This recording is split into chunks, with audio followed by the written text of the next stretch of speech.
چھپایا آج تک تو ہم تو ڈوب کر مر جانا چاہیے. اسلام کے فرائض کیا ہے؟ بس وہ 4-5 ہم نے سمجھ لیے کہ ارکان ہے. نئے فرائض کی لمبی چوڑی فہرست ہے. میں مثال کے طور پر 1-2 بتاتا ہوں. اپنے والدین کو ہر حال میں خوش رکھنا یہ فرض ہے. آپ میں سے کوئی کہتا ہے یہ بھی فرض ہے؟ پڑوسیوں کے ساتھ حسن سلوک کرنا، اس کی بدسلوکی کو برداشت کرنا یہ بھی فرض ہے. اپنے گھر و مکان کو پاک صاف شفاف رکھنا، گھر کے سامنے کے حصے کو بھی صاف رکھنا یہ بھی فرض ہے. یہ فرض ہی نہیں سمجھتے. کھائے آلو چپس کا کرکرے کا پیکٹ گھر کے سامنے پھینک دیے، گھر میں میلے کپڑوں کا گٹھا پڑا ہوا ہے، یہ مسلمان ہے. جمعہ کا مقصد کیا ہے؟ جمعہ کیوں آتے ہیں مسجد میں؟ ہفتے بھر میں ایک نماز پڑھتے، جمعہ کا مقصد ہی نہیں پتا. میں آپ کو تھوڑی سی ایک جھلکی بتاؤں. محمد عربی صلی اللہ علیہ وسلم جب ہجرت فرما کر مکہ سے مدینہ المنورہ کی طرف گئے تو مدینہ پہنچنے سے پہلے جمعہ کا دن آیا. اللہ کے نبی صلی اللہ علیہ وسلم نے وہاں صحابہ کرام کو جمع فرمایا اور وہاں جمعہ پڑھایا.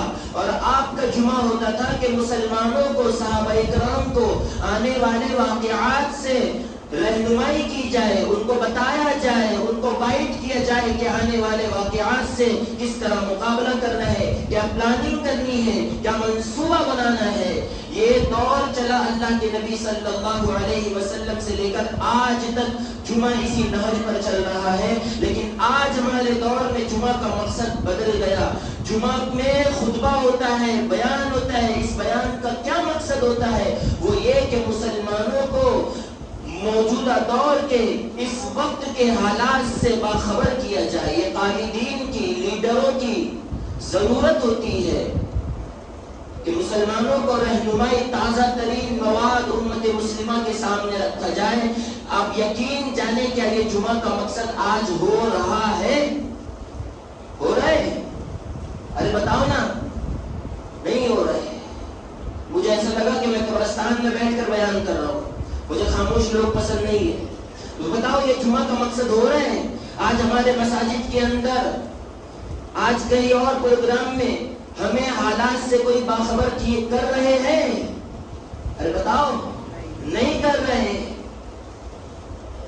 جبکہ انسان نبوت صلی اللہ علیہ وسلم، تمام انبیاء کے سردار کالی کملی والے محمد عربی صلی اللہ علیہ وسلم کا یہ معمول تھا کہ صحابہ کرام کو حالات سے باخبر کرتے ہیں. کون سا نبی ہے؟ کتنا معزز نبی اس نے، اللہ نے اسے بنایا اور پیشن گوئیاں دی ہے اور ہر ایک بات سچی ہے. کیا اب بھی مسلمانوں نے یہ جان لیا کہ اللہ کا رسول جھوٹا ہے؟ کیا ہم یہ بھی جانتے ہیں کہ اللہ نے جھوٹ کہا قرآن میں؟ ارے جانتے ہم. کیا ہمارا یہ ماننا ہے کہ اللہ نے قرآن میں جھوٹ کہا، رسول اللہ نے حدیث میں جھوٹ کہا؟ جب یہ نہیں مانتے تو پھر حالات سے ہم کیوں بے خبر ہیں؟ جبکہ اللہ تعالیٰ نے اتنا زبردست نبی دیا جس نے ایسی رہنمائی کی قیامت تک، بلکہ قیامت نہیں میدان محشر تک، اور میدان محشر تک نہیں جنت اور جہنم کا فیصلہ ہو جانے تک. ایک ایک امتی جب تک آخری امتی جنت میں داخل نہ ہوگا، یقین جانے خدا کی قسم میرا تمہارا نبی جنت میں نہیں جائے گا. جس نے ہر لمحے امت کو یاد کیا. کیا اللہ نے اسے بنایا تھا؟ میں بار بار آپ کی سیرت بتا چکا ہوں.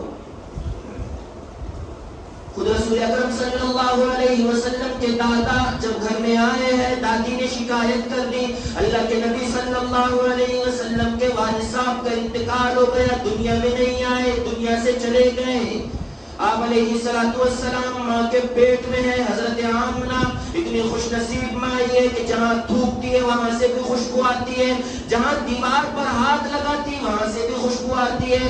جب سے آپ کا حمل ٹھہرا ہے سارے گھر میں خوشبو، سارے سوسائٹی میں خوشبو، سوسائٹی تو چھوڑو سارے مکہ میں خوشبو ہی خوشبو. عبد المطلب جب انصاف کے لیے کورٹ میں بیٹھتے، کچہری میں بیٹھتے، بیت اللہ کے سائے میں بیٹھتے، ارکان ادا کرنے کے کے لیے بیت اللہ میں بیٹھتے، حرم محترم میں بیٹھتے، لوگ بڑے بڑے چودھری، بڑے بڑے سردار پریشان کرتے، ارے او عبد المطلب تیرے گھر سے عطر کی خوشبو کہاں سے آتی ہے؟ یہ ایران کا نہیں ہے، ترکستان کا نہیں، شام کا نہیں، فلسطین کا نہیں، عام عطر معلوم نہیں ہوتا، بڑی زبردست خوشبو آتی ہے۔ کہاں سے آتی تھی یہ خوشبو؟ آپ کے دادا گھر پر آئے، دادی کو بلایا، کہا کہ یا آمنہ بہو کو بلاؤ اور اس سے سوال جواب مجھے کچھ کرنا ہے۔ لوگوں نے میرا دماغ کھا لیا، پوچھ پوچھ کر پریشان کر دیا۔ اللہ کے نبی صلی اللہ علیہ وسلم کی دادی نے انکار کر دیا، میں نہیں بلاؤں گی، میری ہمت نہیں، میری اوقات نہیں۔ آپ نے ہی بلایا، او بیٹی آمنہ ادھر آؤ، ادھر آؤ، تم سے کچھ سوال کرنے ہیں۔ یہ میں کیوں بتا رہا ہوں؟ میں جھنجھوڑ رہا ہوں مسلمانوں آپ کو، ہم اس نبی کی امت ہے جس کے دنیا میں آنے سے پہلے اللہ نے دیکھو کیا معجزات ظاہر فرمائے۔ آپ کی والدہ آئی ہے، سوال کیا، ہو بیٹی آمنہ یہ عطر کہاں سے استعمال کرتی ہو؟ سارے گھر میں خوشبو ہے، جہاں تم تھوکتی ہو وہاں سے بھی خوشبو آتی ہو، جس برتن میں تم سرید کھاتی ہو اس برتن میں بھی خوشبو آتی ہے، وہ گلاس جو تمہارے ہونٹوں پہ لگ جاتا ہے اس میں بھی خوشبو آتی ہے۔ حضرت آمنہ رضی اللہ تعالیٰ عنہ کے آنکھوں میں آنسو آ گئے، فرمانے لگی ابا جان میں تو بیوہ ہوں، میں کبھی گھر کے باہر نہیں نکلی، میں نے کسی کے ہاتھ سے عطر نہیں بلوایا، مجھے مارکیٹ کا منڈی کا علم نہیں، میں نے کبھی استعمال نہیں کیا۔ فرمایا یہ خوشبو آتی کہاں سے جب تو نے استعمال نہیں کیا؟ کہنے لگی ابا جان ایک بات اور بتاتی ہوں، آپ تو عطر کی بات کرتے ہو، ارے میں جب چلتی ہوں میرے قدم کے نیچے جو پتھر آتا ہے موم بن جاتا ہے۔ یہ چاند سورج روزانہ سلام کرتے ہیں کہ امام الانبیاء صلی اللہ علیہ وسلم کی والدہ تجھے مبارک ہو۔ اس سے بھی بڑھ کر اگر میں کہوں مستانی کہوں گے، پاگل کہوں گے، بے وقوف کہوں گے، وہ یہ ہے کہ میں جب ڈول لے کر ایک چلی ایک گن لے کر ایک بکیٹ لے کر کنویں کے قریب جاتی ہوں تاکہ کنویں کا پانی اندر سے نکالوں، میری آنکھیں حیران ہو جاتی ہیں، کنویں کا پانی خود بخود اوپر کو آ جاتا۔ یہ معجزات اس نبی کے ہیں جس کو اللہ نے دنیا میں لانا ہے۔ پھر اپنے پیٹ کے اوپر ہاتھ رکھی اور فرمانے لگی ابا جان ایسا معلوم ہوتا ہے، یوں میرے دل میں لگتا ہے ہر رات کو، روزانہ رات کو جب بھی میں سونے کے لیے بستر پر لیٹتی ہوں، حوریں خوبصورت مجھے ہوا کرتی ہے پنکھے سے اور کہتی ہے تجھے مبارک ہو امام الانبیاء تیرے بدن کے اندر موجود ہے۔ ابا جان یوں معلوم ہوتا ہے اس آنے والے مہمان کی برکت ہے۔ جب آپ دنیا میں آئے ہیں نا، اور جب دنیا میں آئے ہیں چھوٹا ننھا منا معصوم بچہ ہے، حلیمہ رضی اللہ تعالی عنہ آئی ہے، اللہ نے ان کے مقدر میں رکھا تھا آپ کو۔ دروازہ کھٹکھٹایا، جب دروازہ کھولا گیا کہنے لگی آمنہ تیرے لخت جگر، تیرے نور نظر، تیرے چاند کے ٹکڑے کا چہرہ تو بتا دے۔ آمنہ نے چہرے سے پردہ کپڑا ہٹایا، پردہ ہٹایا، چہرہ بتایا، وہ دیکھ کر حیران ہو گئی، ششدر رہ گئی۔ وہ کہنے لگی آمنہ اتنا خوبصورت بچہ آج تک میں نے قبیلے بنو سعد میں نہیں دیکھا، ہزاروں بچوں کو دودھ پلائی ہوں، کبھی کسی بچے کو اتنا خوبصورت نہیں دیکھا۔ آمنہ کہنے لگی تو نے قبیلے بنو سعد میں نہیں دیکھا، میں نے سارے مکہ میں اتنا حسین چاند کا ٹکڑا نہیں دیکھا۔ عبد المطلب کھڑے تھے، کہنے لگے ارے او حلیمہ تو بچوں کی بات کرتی ہے، تو نے بھی نہیں دیکھا، ارے او آمنہ تو نے مکہ میں نہیں دیکھا، میں تو تاجر ہوں، ملک شام جاتا ہوں، ایران جاتا ہوں، فلسطین جاتا ہوں، مختلف شہروں کو میں تجارت کے لیے گھومتا ہوں، کسی ملک میں میں نے اتنا حسین چاند کا ٹکڑا نہیں دیکھا۔ جبرائیل امین نوریوں کا سردار تشریف لایا، کہنے لگا کہ تم تینوں نے نہیں دیکھا، میں تو جبرائیل امین ہوں، اللہ کا مقرب فرشتہ ہوں، مشرق سے لے کر مغرب تک چکر لگایا، شمال سے جنوب تک چکر لگایا، لیکن خالق کائنات کی قسم ساری دنیا میں اس چاند جیسا ٹکڑا میں نے کہیں نہیں دیکھا۔ فوراً اللہ پاک جل شانہ کی طرف سے آواز آئی، سنو اپنے نبی کا معجزہ، سنو اپنے نبی کی خوبصورتی، سنو اپنے پاک دامن نبی علیہ السلام کی پاک دامنی۔ اللہ پاک کی طرف سے آواز آئی، فرمانے لگے اللہ ارے او حلیمہ تو نے اپنے قبیلے میں نہ دیکھا، ارے آمنہ تو نے سارے مکہ میں نہ دیکھا، ارے او لوگو عبد المطلب کئی ملکوں میں نہیں دیکھا، جبرائیل تو نے سارے جہان میں نہیں دیکھا، میں ایک خدا کہتا ہوا میں نے پیدا ہی نہیں کیا، میں نے وہ سانچہ ہی توڑ دیا جس میں اپنے محبوب کی صورت کو بنایا، جس میں اپنے حبیب کو بنایا۔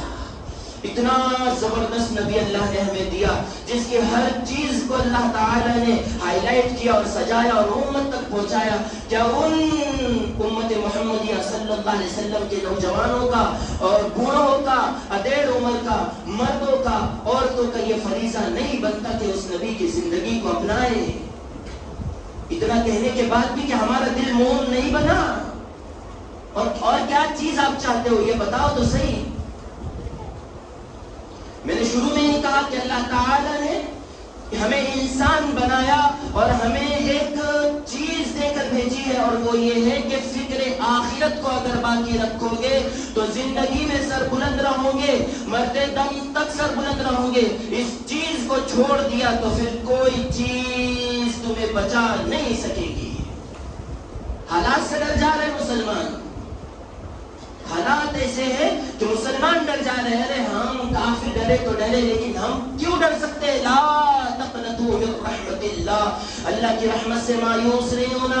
میں نے اس سے پہلے بھی ایک بات کہی تھی تفہیمات الہیہ کا حوالہ دے کر۔ حضرت شاہ ولی اللہ محدث دہلوی رحمت اللہ علیہ کی کتاب بڑی مشہور ہے، میں نے اس وقت بھی کہا تھا، اب بھی کہنا مناسب سمجھتا ہوں۔ حضرت نے ایک عبارت اپنی کتاب میں لکھی ہے، لکھا ہے والذی یعتقد من سلیم قلب اعتقادا جازما، غور سے سننا، انه اذا اتفق غلبة الهنود یا ہندوس على اقلیم ہندوستان غلبة تامة مستقرة وجب في حکمت اللہ تعالی ان يلهم زعماءهم ان يتخذوا الاسلام لهم دینا۔ آج کے دور میں یہ بات ثابت ہو رہی ہے، اور آج کے دن فرمایا کہ جب کبھی اقلیم ہندوستان پر ہندوؤں کا مکمل غلبہ اور قبضہ ہو جائے گا نہیں، ہو گیا، تو اس وقت اللہ تعالیٰ کے منصوبے میں یہ بات لازم ہو جاتی ہے۔ غور سے سنیے گا میرے جملے، وجب فی حکمت اللہ تعالی، اللہ کے پلان میں، اللہ کے منصوبے میں یہ لازم ہو جاتا ہے کہ وہ اس ملک کے، اس بھارت کے، ہندوستان کے بڑے بڑے لیڈروں اور قائدین کے دل میں یہ پہچان ڈال دے گا کہ اسلام ہی ان کا اپنا دین تھا، اسلام ہی ان کا اپنا دین ہے، اور وہ پھر اسلام لے آئیں گے، وہ پھر ایمان لے آئیں گے۔ یہ چمن معمور ہوگا انشاءاللہ نغمہ توحید سے، کہو انشاءاللہ۔ ہم کیا سمجھتے ہیں حالات آ رہے ہیں؟ میں کچھ باتیں آپ کو بتاؤں، ایسی باتیں بتاؤں گا جو آپ نے ابھی تک نہیں سنی ہے۔ مسلمان یہ سوچ رہے ہیں کہ حالات آ رہے ہیں، اور مسلمان یہ سمجھ رہے ہیں، بلکہ مجھ سے کتنے لوگوں نے کہا کہ امریکہ کے پاس طاقت ہے، برطانیہ اور روس اور جرمنی کے پاس، اسرائیل کے پاس طاقت ہے، موجودہ حکومت بھارت کی اس کے پاس طاقت ہے، بڑی فوج، بڑی ملٹری اس کے پاس طاقت ہے۔ خدا کی قسم، وہ مسلمان جو یہ سوچتا ہے کہ موجودہ دور کی حکومت کے پاس طاقت ہے، یا کسی کنٹری کے لوگوں کے پاس طاقت ہے، کسی بھی ملک کے سربراہوں کے پاس طاقت ہے، وہ یاد رکھ لے وہ مشرک ہے، وہ کافر ہے۔ حالات کتنے ہی سنگین کیوں نہ ہو مسلمانوں، تلواروں کے نیچے، بندوقوں کے سائے میں اور توپ کے دہانے پر کھڑے ہو کر تب بھی ایک منٹ کے لیے یہ مت سوچنا کہ اللہ کے علاوہ کسی میں طاقت ہے۔ طاقت اللہ کے ہاتھ میں ہے، اللہ جب چاہے گا، جو چاہے گا، جیسا چاہے گا۔ ارے فلسطین والوں کو دیکھ لو، 1 سال سے وہ گولیوں کی بوچھار میں ہیں، اور آپ جانتے ہو 6 مہینے کی میں تفصیل آپ کو بتاؤں، 6 مہینے میں وہاں کی لڑکیاں اتنی مجاہد اور اتنی بے باغ ہے۔ 1 9 سال کا ننھا منھا معصوم بچہ ہے، اپنے گھر میں بیٹھ کر اس کا گھر سارا بم سے اڑا دیا گیا، ماں باپ ختم ہو گئے، رشتہ دار ختم ہو گئے، گھر کے کونے میں بیٹھا ہوا ہے، ٹوٹی پھوٹی جگہ ہے، اور پڑھ رہا ہے وَلَنَبْلُوَنَّكُمْ بِشَيْءٍ مِّنَ الْخَوْفِ وَالْجُوعِ وَنَقْصٍ مِّنَ الْأَمْوَالِ وَالْأَنفُسِ وَالثَّمَرَاتِ وَبَشِّرِ الصَّابِرِينَ۔ کچھ لوگ آئے ہیں اور اس سے پوچھا کہ بیٹا تیرے ماں باپ کہاں ہیں؟ وہ کہا مر گئے، وہ چلے گئے اللہ کے پاس چلے گئے، شہید ہو گئے۔ تو وہ کہنے لگا آدمی بیٹا تیرے ساتھ کون ہے؟ چل ہمارے ساتھ چل، تیرا تو کوئی نہیں ہے۔ ننھا منھا معصوم بچہ، میرا صافہ، میرا عمامہ قربان جائے اس بچے پر، میں اس کے ناخن کا بھی مقابلہ نہیں کر سکتا۔ وہ جملہ اس نے کہا، کہنے لگا میرے ساتھ میرا اللہ ہے، مجھے کسی کی ضرورت نہیں ہے۔ بتاؤ یہ ایمان ہے یا وہ ایمان جو اس بچے کے پاس ہے؟ وہ مسلمان ہے یا ہم مسلمان ہیں؟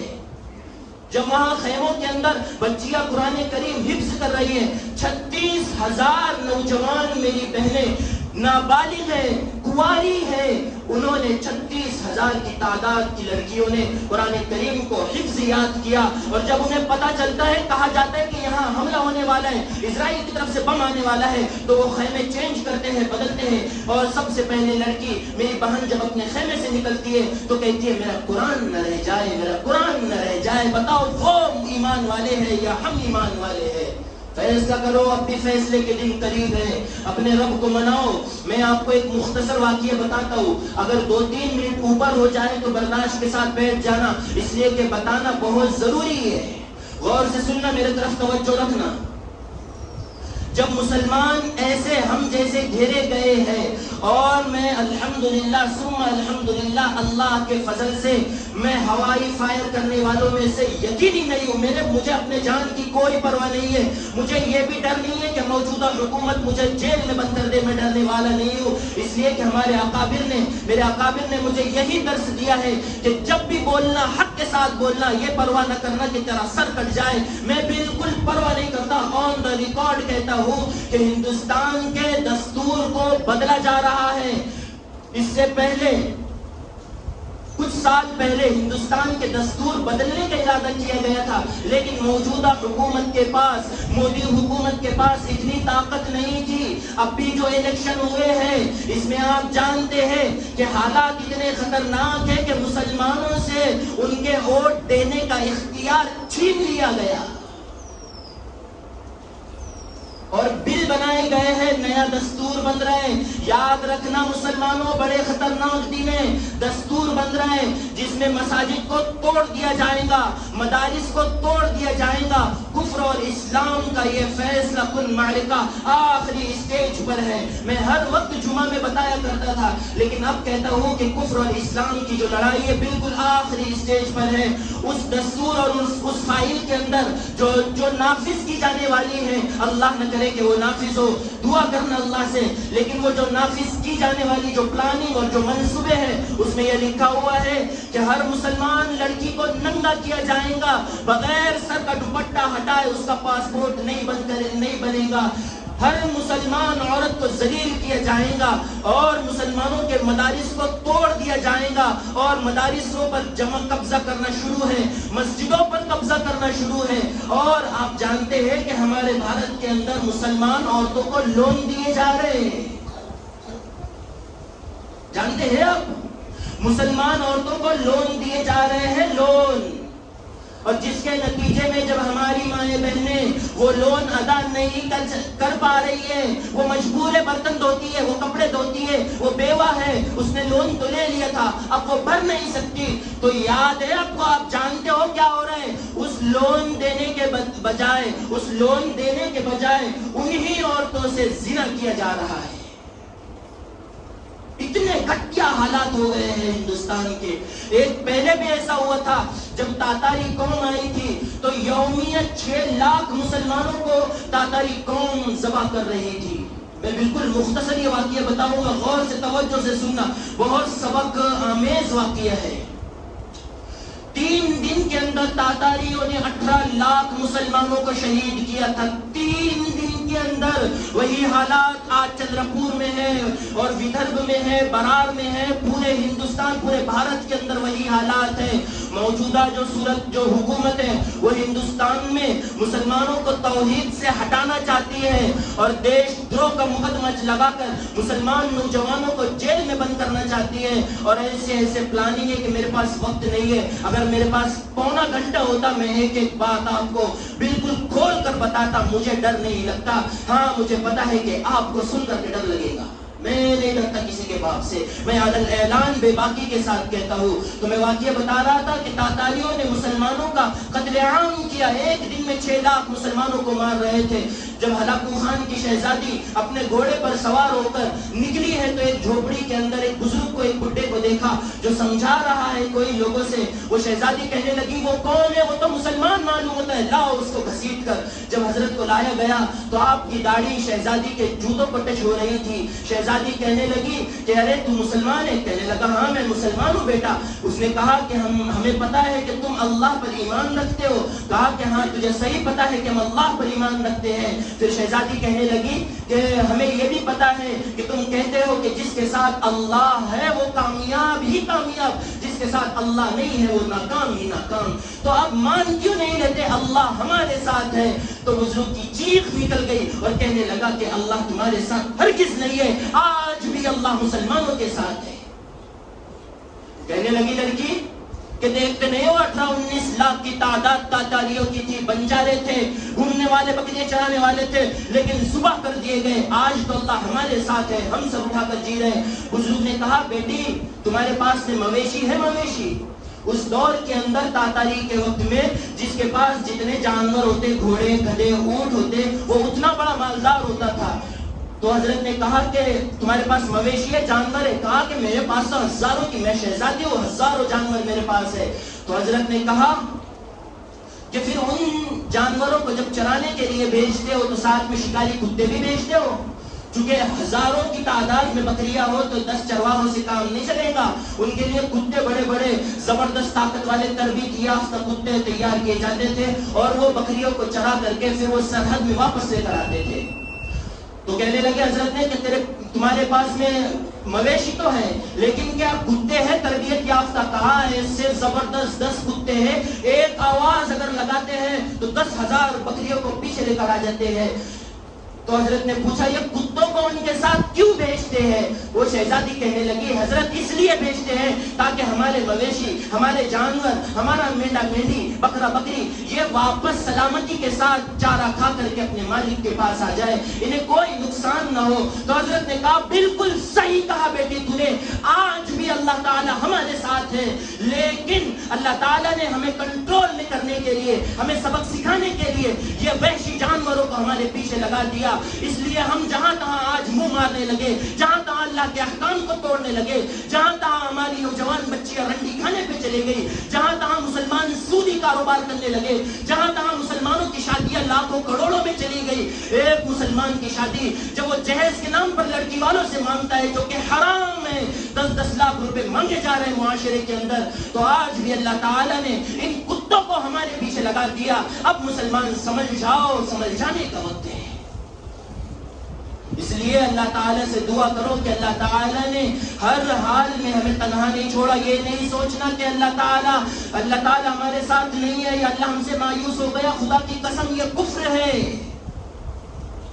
اللہ تعالیٰ ڈھیل دے رہے ہیں. اگر اللہ تعالیٰ ہم سے ناراض ہوتے تو یقین جانو جمعہ میں ایک بھی نہیں ہوتا, میں خود نہیں ہوتا. جب اللہ تعالیٰ ناراض ہوتے ہیں سب سے بڑی نشانی سجدے کی توفیق کو اللہ چھین لیتا ہے.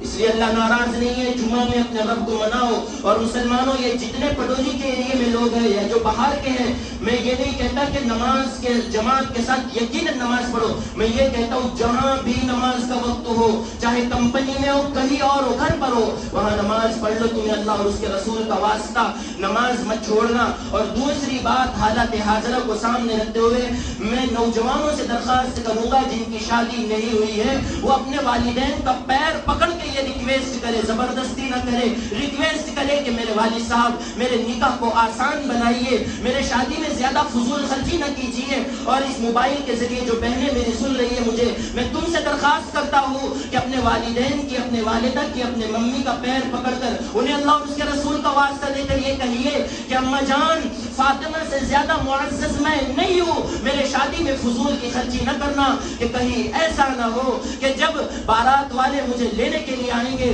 اور میوزک اور بیک گراؤنڈ ساؤنڈ چل رہا ہوگا, ناچ گانا ہو رہا ہوگا, رنگ ریلیاں منائی جا رہی ہوں گی, تو جب میری بارات گزرے گی کسی ایسے گھر کے سامنے سے جس میں غریب لڑکی ہو, جس کے والد کا انتقال ہو گیا یا اس کا باپ غریب ہو, اس لڑکی کے دل سے اگر ایک جملہ بھی نکلے گا یا اللہ میرا ابا تو غریب ہے، اتنے دھوم دھام سے شادی نہیں کر سکتے، تو یاد رکھنا میری بہن، اس ایک لڑکی کے دل سے نکلا ہوا جملہ شوہر اور بیوی کی زندگی کو تباہ کر دے گا، اور وہی ہوگا جو شادی کے بعد 2-3 مہینے کے بعد ہوتا ہے۔ ہزاروں کیس میرے پاس آ رہے چندر پور میں، 2-3 مہینے یا 1-1.5 مہینہ نہیں ہوا، میاں بیوی میں جھگڑے، ساس بہو میں جھگڑے، نند جٹھانی میں جھگڑے ہوتے ہیں۔ اس کی وجہ ہم یہ سمجھتے ہیں کہ پڑوسی نے جادو کر دیا، کسی نے سفلی کر دیا، نظر بد ہو گئی، ٹوک ہو گئی، حالانکہ ہوتا یہ ہے کہ اس شادی پر، اس کی رخصتی پر ایک غریب بچے کے دل سے بددعا تو نہیں، ایک دل سے ایک خطرناک جملہ نکلا ہوتا ہے جس نے اللہ کے عرش کو ہلا دیا ہوتا ہے، اور پھر اللہ تعالیٰ جب غصے میں آتا ہے اس کی وجہ سے اس کی زندگی کو برباد کر دیتا ہے۔ اس لیے اپنے نکاح کو آسان بناؤ، زیادہ فضول خرچی نہیں کرو، اور حالات کو سمجھو، اور علماء کے پاس جاؤ آؤ، اور اتوار کے دن خاص طور پر یہاں آنا، تفسیر ہوگی، مغرب بعد ہوتی ہے انشاءاللہ۔ ابھی تو میں 2 ہفتے سے سفر میں تھا تو تفسیر موقوف تھی، اس ہفتے میں رہوں گا انشاءاللہ، تو آؤ ہمیں صرف حالات پر سورہ کہف کی آیت پڑھ کر حالات پر ہی انشاءاللہ 1-8 گھنٹہ بات ہوگی۔ اس لیے آپ میں سے ہر ایک اتوار کے دن مغرب کے بعد وقت نکال کر آئے، اور اپنے آپ کو دینی مجالس میں خوب بٹھاؤ، جہاں تک ہو سکے دینی مجالس میں ہر جگہ جاؤ، اپنے آپ کو بٹھاؤ، اپنے ایمان کی، اپنے گھر والوں کی حفاظت کرو۔ اللہ تعالی ہمیں کئی سنی باتوں پر عمل کرنے کی توفیق نصیب فرمائے۔